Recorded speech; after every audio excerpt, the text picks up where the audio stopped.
Helen, how's it going? Great, thanks. How are you? Is it creepy talking to me in this way? Or is it just kind of like normal, like how we Now it's normally do our video creepy. calls? No, it wasn't creepy at all until that second, and now I'm feeling very uncomfortable. Obviously, Oh, I had missed out, and thank you for pointing out that it was creepy. Is it the recording part that I should be responding to, or no, I the think it's how I started. It was like, Helen. uh, But now that you're uncomfortable, let's talk about how we've attempted to cope with imposter syndrome over time. Maybe some lessons learned. You want to kick it off? definitely. Firstly, when I experience imposter syndrome, I try to take a moment of gratitude for a couple of reasons.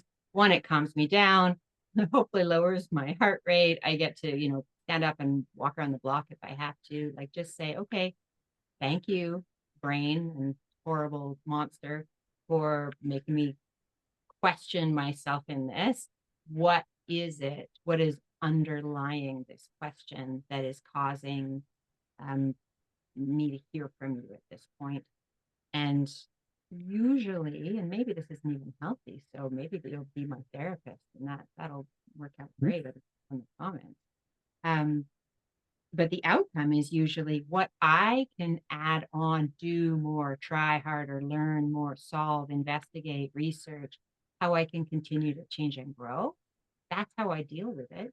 Um, it might not be the right way. I might actually be better off with a little post-it on my monitor that says, yo, calm down. Think about what you already know. I mean, post-its on the monitor, not a bad strategy for shaking yourself out of bad habits, right? I use them. What do yours say? Um, they change from time to time. I actually don't have any right now because I'm perfect. But before I was perfect, they used to say, "Stay calm, be curious," which would remind me to ask questions instead of allowing my blood pressure to go up and get in that fight or flight mode. Actually, that has been my most successful coping mechanism is not only with imposter syndrome, but also when I feel attacked by people. When people are aggressive, they come at you and try to, gotcha type thing, and you're just like, why? Um, is to ask questions because asking questions forces your logical faculty back to the front and gets rid of the adrenaline dump and pushes the animal instinct back to the back. And that actually comes from being trained how to survive ambushes in Iraq. So essentially, like if you find yourself in an ambush, here's what happens. There's a fit of explosions and gunfire from the actual ambush initiation. And 50-50 chances you either die or you don't, Mhm. because you can't really control that part too much.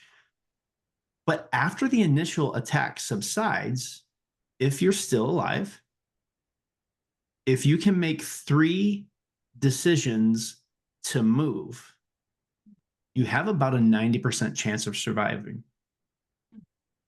People have even decided to move and unwittingly ran into the attacking force, freaked them out, stage a one person counter assault, and taken them over. Um, because they weren't doing what they were supposed to be doing from the ambushes.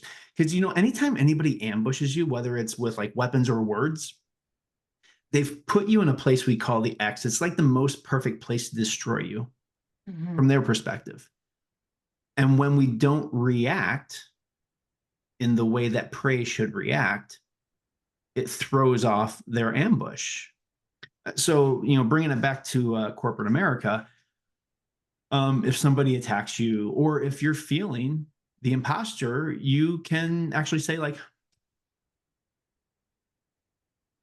I don't really see your perspective. Can you help me understand? You said XYZ, but I don't understand.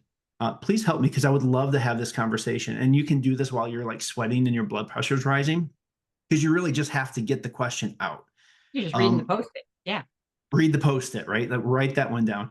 The other thing is feedback, right? So you have a meeting with your boss, you think nothing of it, and they're like, "Hey, so and so told me this happened. Like, what's going on?" And you're caught off guard. Uh, the best way to say is, "Really, I had no idea it happened that way." Um, can you give me some context? Like, what did they say? Because I didn't see it that way.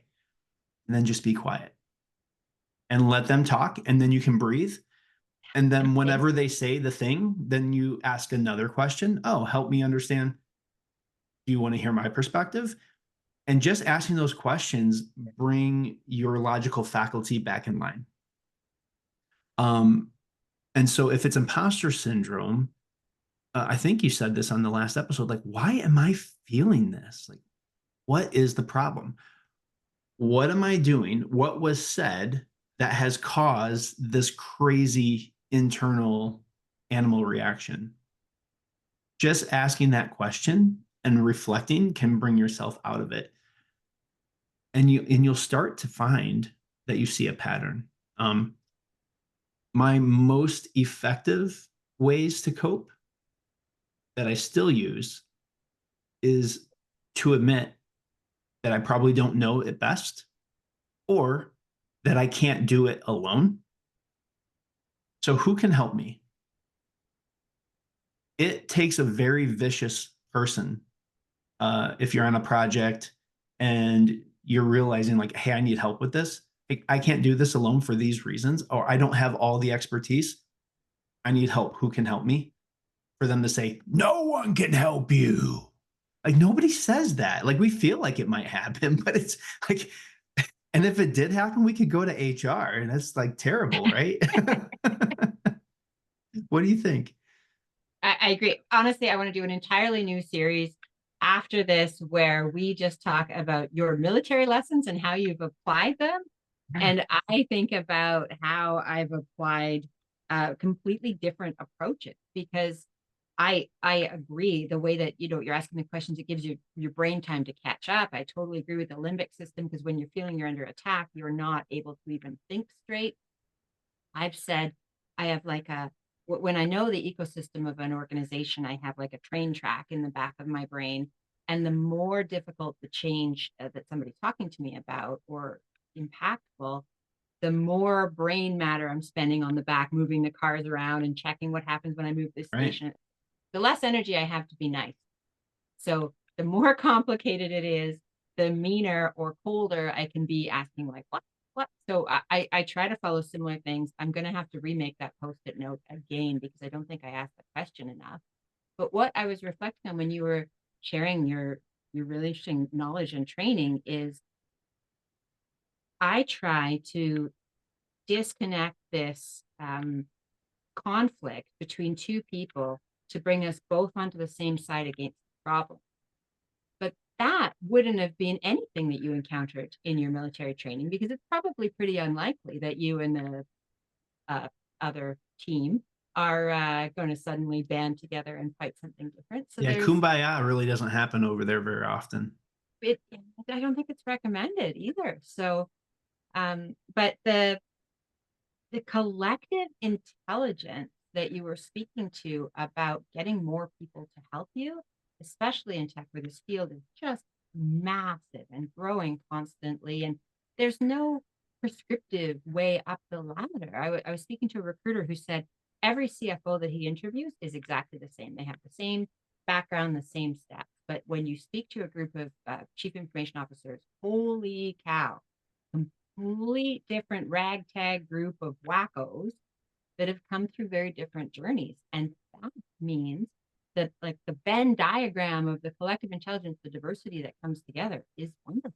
So Sure. maybe imposter syndrome is um, telling you you don't have enough to remind you to ask help. Like I it's think a game. that's a really good thought. That was fun. That was a really good one. That's the cope. Well, when we come back, we're going to talk about how to manage it, tips, tricks, tools that we've developed or come across. Exciting. Forward to it. All right, catch you next time.